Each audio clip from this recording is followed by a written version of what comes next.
December 2016. A room in St. Louis. Strangers are bidding on a signed LeBron James jersey.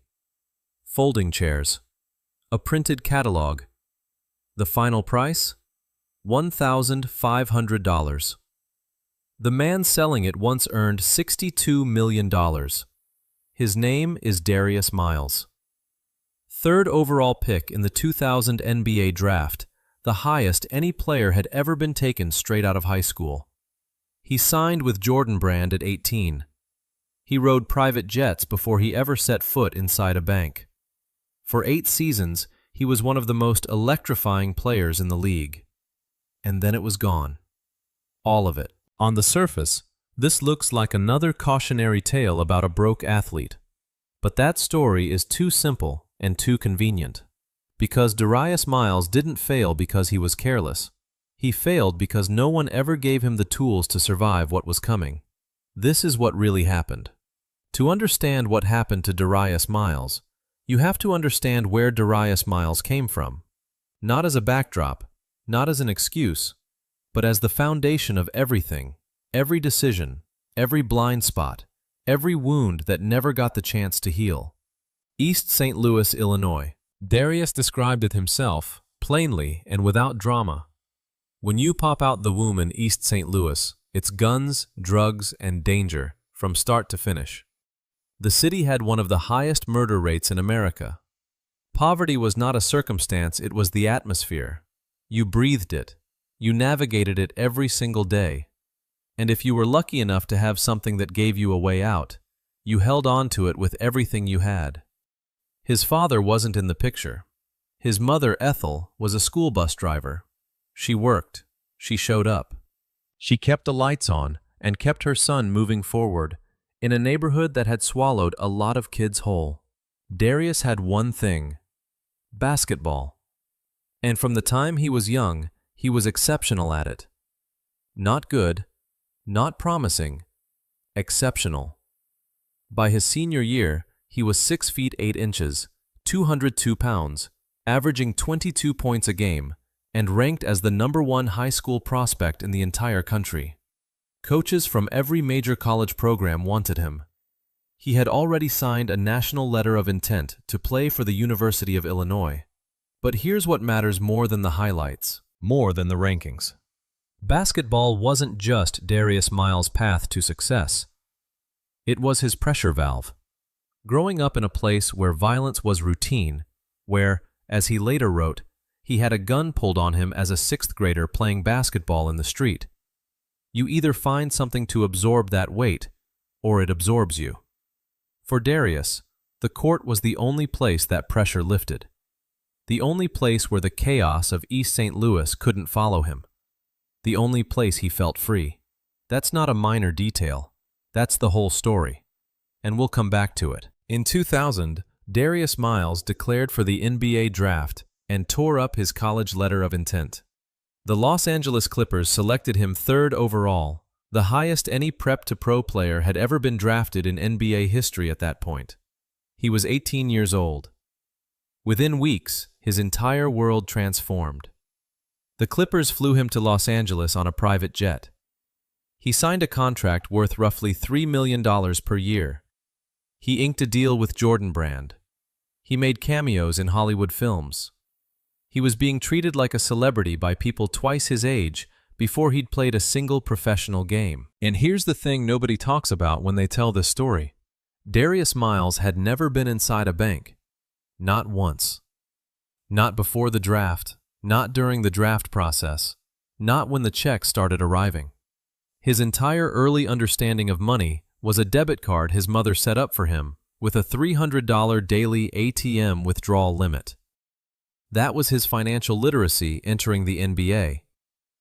$300 a day out of a machine. He wasn't dumb. He wasn't naive in the way people condescendingly use that word about young athletes. He simply had never been taught, because nobody in East Street, Los had ever needed to teach him. You don't learn portfolio diversification when your neighborhood is the murder capital of America. You learn how to survive the block. The NBA handed him millions and assumed the rest would work itself out. It wouldn't. But before any of that unraveled, there was a moment, maybe 2 or 3 seasons, when everything looked exactly like it was supposed to. When Darius Miles was exactly who the world expected him to be. That part of the story deserves its moment too. The 2001 Los Angeles Clippers were not a good basketball team. They had been one of the worst franchises in professional sports for the better part of 2 decades. Losing was institutional. The Staples Center, which they shared with the Lakers, might as well have had a velvet rope keeping Clippers fans out. Nobody cared about the Clippers. Nobody watched the Clippers. The Lakers had Shaq and Kobe. The Clippers had empty seats and apologies. And then 5 kids showed up and changed the energy entirely. Darius Miles, Quentin Richardson, Lamar Odom, Corey Maggette, Elton Brand. Most of them barely old enough to rent a car, all of them playing with the kind of loose, fearless, sky's-the-limit basketball that only teenagers and early 20-somethings can pull off. They weren't winning championships. They weren't even making the playoffs. But they were electric. The Clippers went from 15 wins the year before Miles arrived to 31 wins his rookie season, then 39 the year after. For that fan base, that felt like a dynasty. And at the center of it all was Darius Miles. He dunked like it was personal. Like every rim had done something to him specifically. His teammate Shawn Kemp, a veteran who had seen everything, pulled Miles aside early and told him something that stuck. Dunk the ball like you mean it. Every single time. Make people feel it. Miles took that advice and ran with it. Every breakaway became a statement. Every alley-oop became a moment. He and Richardson invented their own celebration, 2 taps to the head, a head knock, and it spread across the entire league. High school kids were doing it in gyms across the country. He was 18 years old. He was first-team all-rookie. He was everywhere. Jordan Brand. Movie cameos. Magazine covers. The phone never stopped ringing. His face was the face of a new generation of NBA basketball. Young, raw, unfiltered, and completely alive.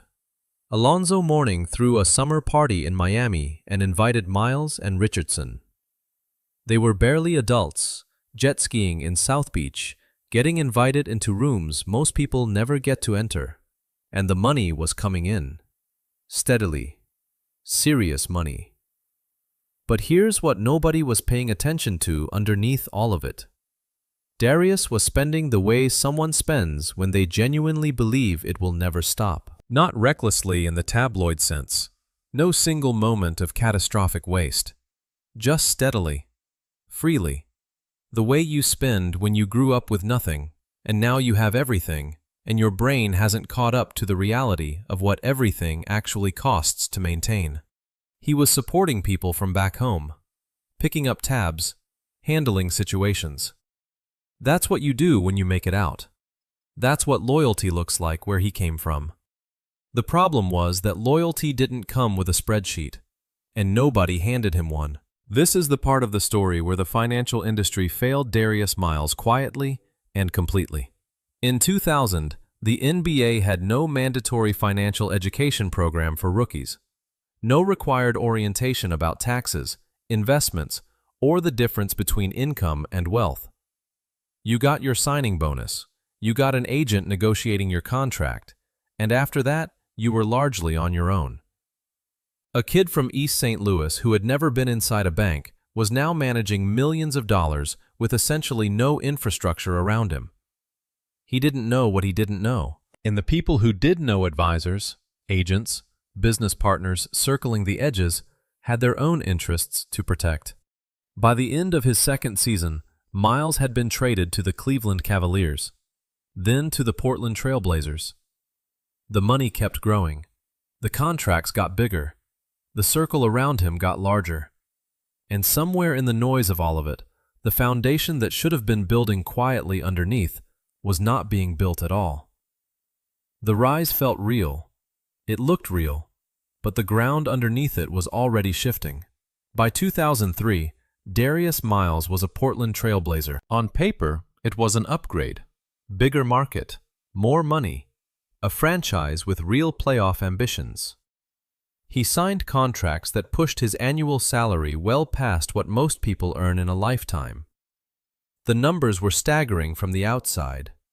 From the inside, Portland was where the cracks started showing, slowly at first, then all at once.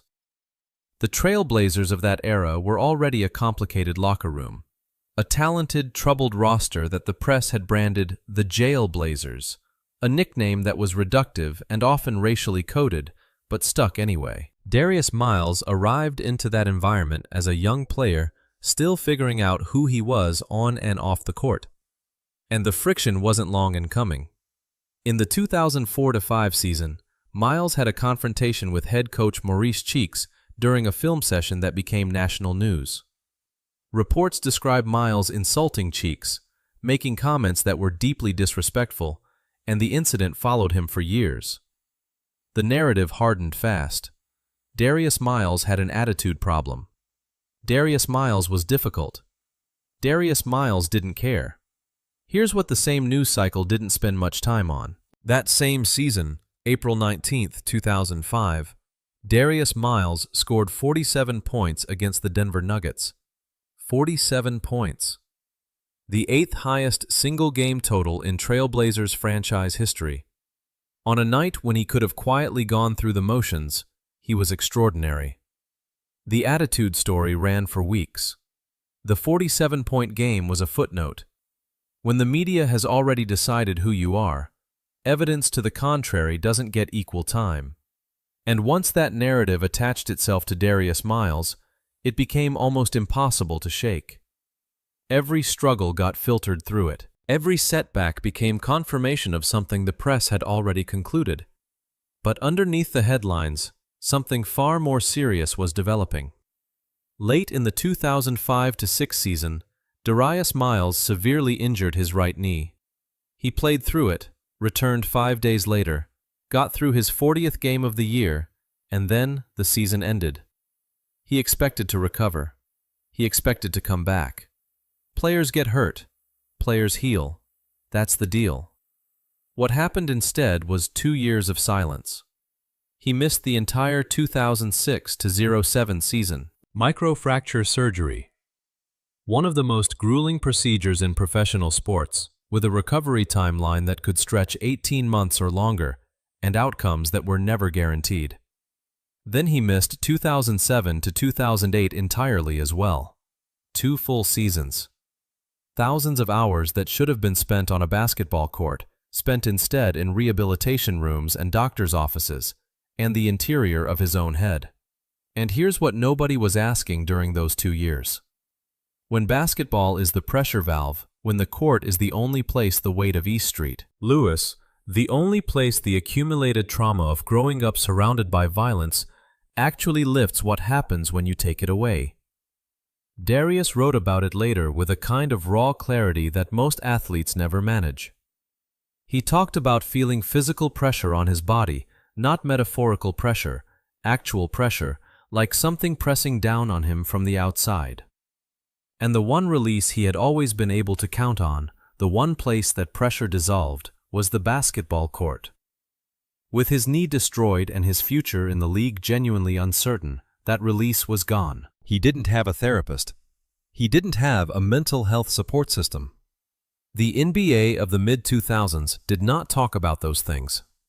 You played through it, or you didn't play. Vulnerability wasn't part of the language. Meanwhile, the money kept moving, and not in the right direction. During those 2 years away from the game, Darius was still paying for a life built around NBA-level income. A circle of people who depended on him. Properties. Obligations. The machinery of wealth doesn't pause because you're in physical therapy. It just keeps running. And without a salary coming in, and without the kind of financial architecture that actually protects long-term wealth, that machinery starts consuming itself. The Trailblazers, watching his $18 million contract sit on their books while Miles hadn't played in 2 years, petitioned the NBA in March 2008 to have an independent doctor determine whether his career was effectively over. The examination confirmed what Portland already suspected. The knee injury was severe enough to be career-ending. He was released in April 2008. He was 26 years old. He still tried. That part matters. He signed with the Boston Celtics, waived before the regular season started. He landed with the Memphis Grizzlies, played in 34 games during the 2008-09 season. He showed up to Charlotte the following year, looking for a roster spot. Didn't get one. The career was over, officially, quietly, without ceremony. And somewhere in the background of all of it, through the surgeries, the trades, the attempts at comebacks, the slow unraveling of his financial picture, his mother Ethel had been fighting something of her own. Liver cancer, colon cancer, bone cancer. 3 separate battles in the body of the one person who had always been his foundation. He carried that weight through every single one of those seasons. And he never told anyone. Let's talk about the money first, because that's what everyone always asks about. By the time Darius Miles played his last professional game in 2009, he had earned just under $62 million in NBA salary alone. That number doesn't include endorsements, doesn't include the Jordan brand deal, doesn't include whatever side income came in during 8 years of being one of the most recognizable players in the league. $62 million. For a kid who grew up with a $300 ATM limit in East St. Louis, that number is almost incomprehensible. So where did it go? The easy answer, the one that gets clicks, the one people want to hear, is that he blew it. Ferraris, jewelry, parties. The standard narrative applied to every broke athlete, regardless of what actually happened. But Darius Miles said it himself, clearly and on the record. It takes a long time to go broke buying Ferraris. What makes you go broke are shady business deals. They'll make the money disappear quick. He wasn't wrong, and the paper trail backs him up. Court documents and bankruptcy filings tell a specific story. A California real estate deal in 2008, gone. Over $100,000, dissolved into a transaction that never delivered what it promised. A property investment on Laclede's Landing in St. Louis, tangled in litigation alongside former NFL running back Marshall Faulk and rapper Nelly.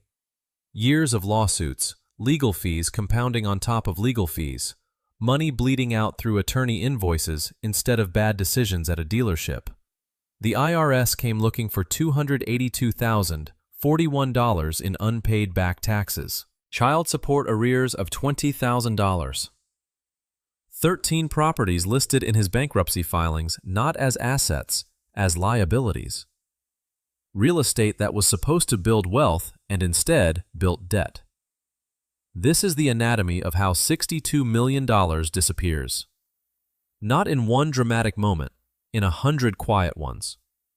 A deal here that seemed legitimate, a partnership there from someone who came recommended, taxes that somebody assured him were being handled, obligations that kept growing while the income stopped.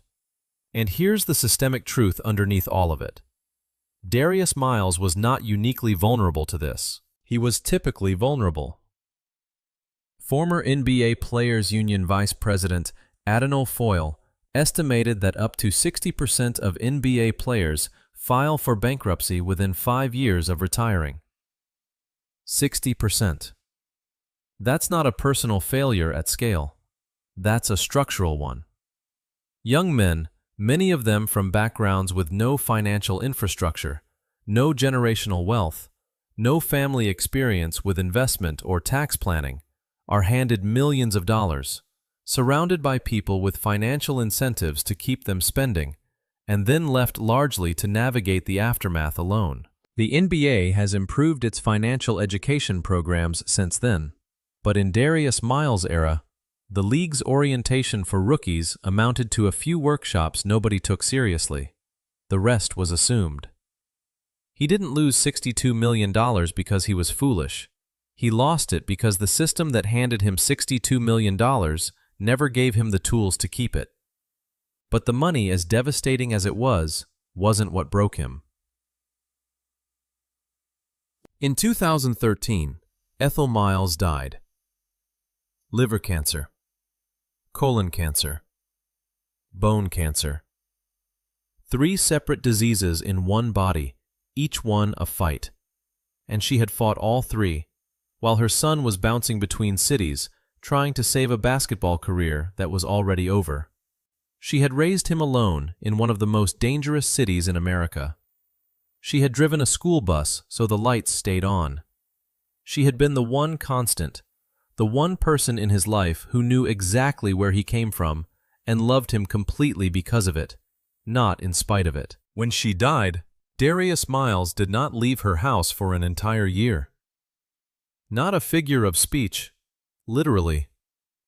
He stayed inside. He slept during the day. At night he drank wine and smoked weed, trying to quiet a mind that wouldn't stop.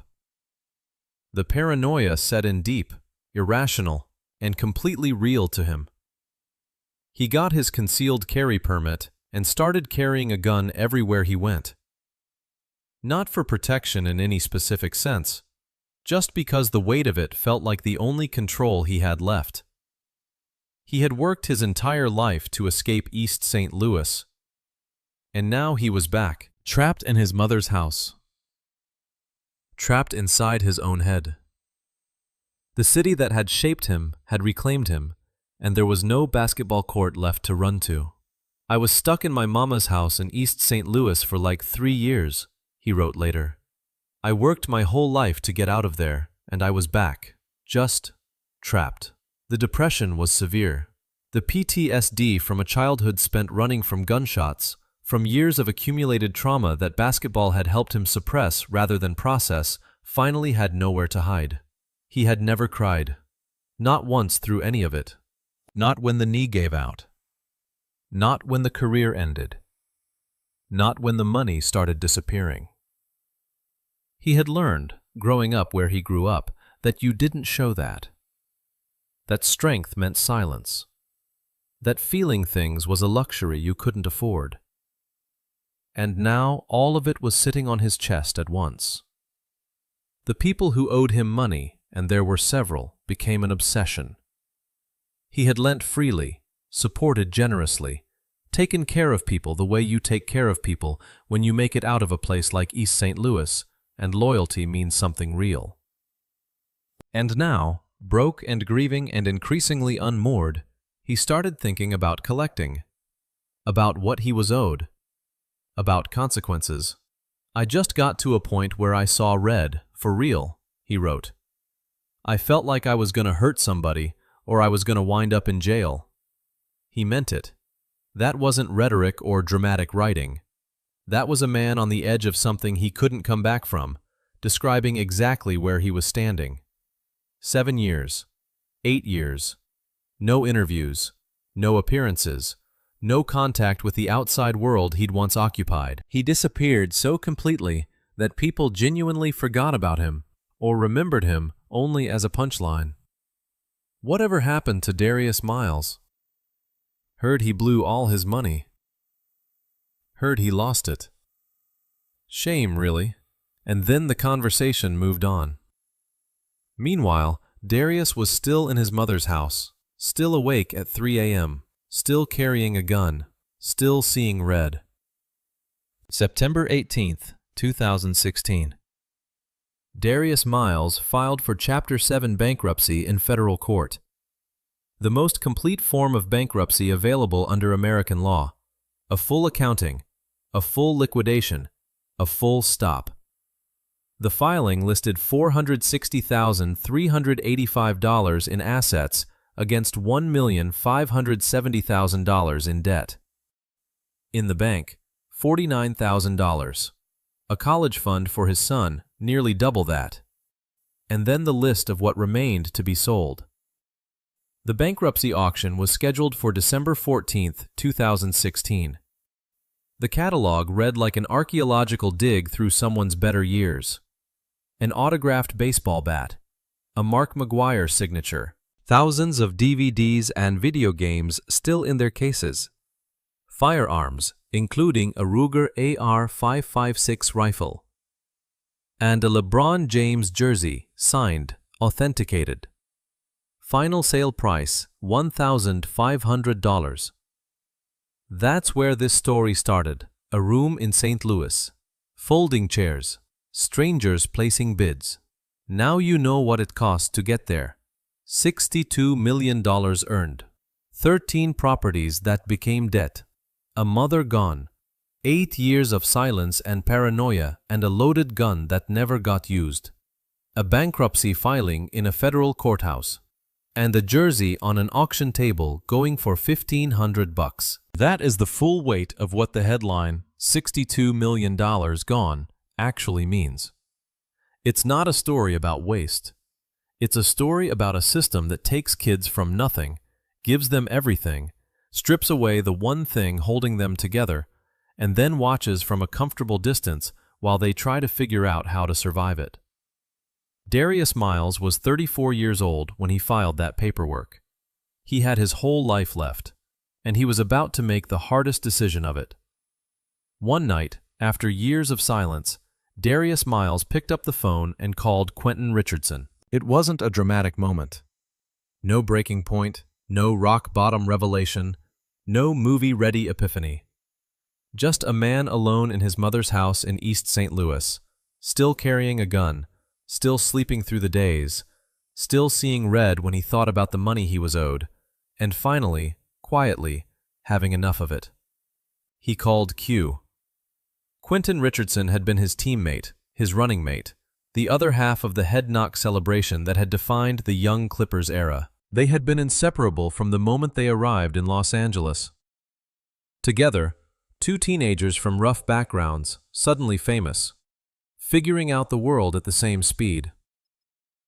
Richardson had been living in Florida for years. He had built something stable, and he had never stopped reaching out to Darius, even when Darius stopped answering. Q was relentless, Miles said later. Phone calls, text messages, showing up when he could. Not pushing, not lecturing, just refusing to let the friendship die of neglect. That kind of loyalty is rarer than it sounds. Most people, when someone goes dark for months and then years, eventually stop knocking. Richardson kept knocking. That night on the phone, something shifted. Darius didn't explain it in complicated terms.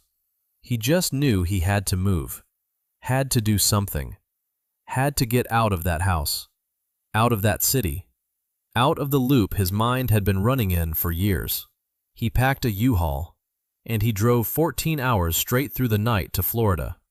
No plan beyond the drive itself. No grand vision for what came next. Just 14 hours on the highway, alone with his thoughts, moving away from everything that had been holding him underwater.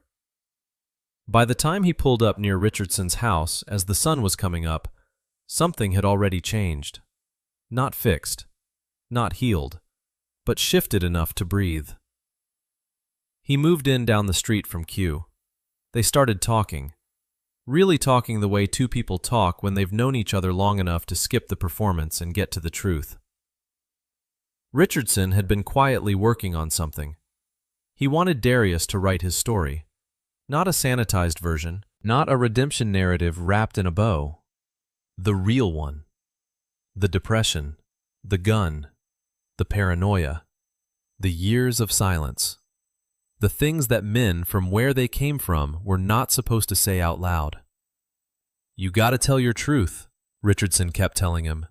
People need to hear this. In October 2018, Darius Miles published an essay in the Players Tribune titled, "What the Hell Happened to Darius Miles?" Richardson helped edit every word of it. 6,500 words. Unfiltered. Honest in a way that most public figures, athlete or otherwise, never allow themselves to be. He wrote about the gun, about seeing red, about not leaving his mother's house, about PTSD he'd never had a name for before, about depression he'd spent his whole life believing he wasn't allowed to feel. I know dudes like me aren't supposed to talk about depression, he wrote. "But I'll talk about it. If a real one like me can struggle with it, then anybody can struggle with it." The response was immediate and overwhelming. Not because it was a celebrity confessing weakness, but because it was specific and true. Athletes across the league reached out. People who had never met him reached out. The essay didn't position him as a victim or a cautionary tale. It positioned him as someone who had been through something real and was still standing. The following year, he and Richardson launched the Knuckleheads podcast. Two former players talking openly about the game, the business, the mental and financial realities that league had never publicly discussed. It found an audience quickly. Not because it was polished, because it was honest. For the first time in nearly a decade, Darius Miles had something to build again. But recovery, as anyone who has been through real darkness knows, is not a straight line.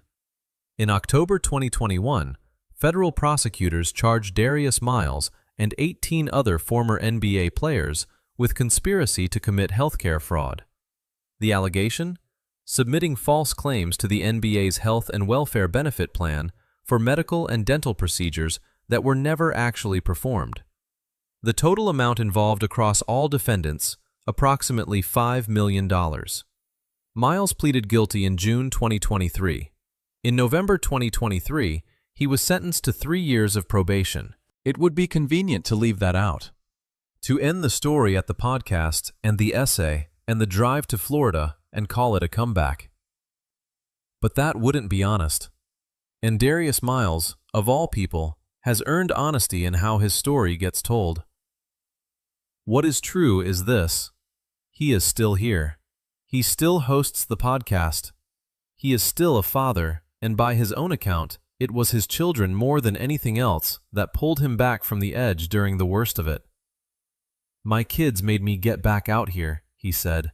"I've got to leave them something." He is still figuring it out, the same as the rest of us. That's not a Hollywood ending, but it might be the most human one available. So what really happened to Darius Miles? People ask about the $62 million. They want the itemized list. The bad deals, the tax debt, the auction catalog, the jersey that sold for $1,500. They want the number broken down into digestible mistakes so they can nod along and feel like they understand it, so they can tell themselves they'd have done it differently. But that question, where did the money go, is the wrong question. The right question is this: what happens when you take a teenager out of one of the most traumatic environments in America, hand him a fortune, surround him with people who profit from his spending, give him no financial education, no mental health support, no exit plan for the day the career ends, and then act surprised when it falls apart? Darius Miles didn't fail because he was reckless. He failed because the system that built him up had no interest in what happened to him after. Think about the timeline clearly. At 18, he entered a league with no mandatory financial literacy program for rookies. At 24, he suffered a career-threatening knee injury with no psychological support structure in place for what losing basketball would mean to a man who used it to survive. At 27, his career was over. At 31, his mother died. At 34, he filed for bankruptcy. And through almost all of it, through the grief, the paranoia, the years alone in that house with a gun, nobody in any official capacity ever asked how he was doing. They asked about his knee. They asked about his contract. They asked about the confrontation with Maurice Cheeks. Nobody asked about his mama. That line, his own line, from his own essay, is the most important thing Darius Miles ever said publicly. Because it exposes the exact gap between how we talk about athletes and who athletes actually are. We consume their bodies and their highlights and their failures. We turn their worst moments into content. And we almost never stop to ask what was happening underneath. Darius Miles is in his early 40s now. He lives in Florida, down the street from his best friend. He hosts a podcast. He is a father trying to leave something behind for his kids. He is a man who drove 14 hours through the night to save his own life and then wrote honestly about why he'd needed saving in the first place. He is not a cautionary tale. He is not a punchline. He is a person who came from nothing, carried more than anyone knew, and is still standing. The $62 million is gone. But here's what that number never captured. Not on draft night, not at the peak, not in the bankruptcy filing. What it cost to be Darius Miles. And what it took to still be here.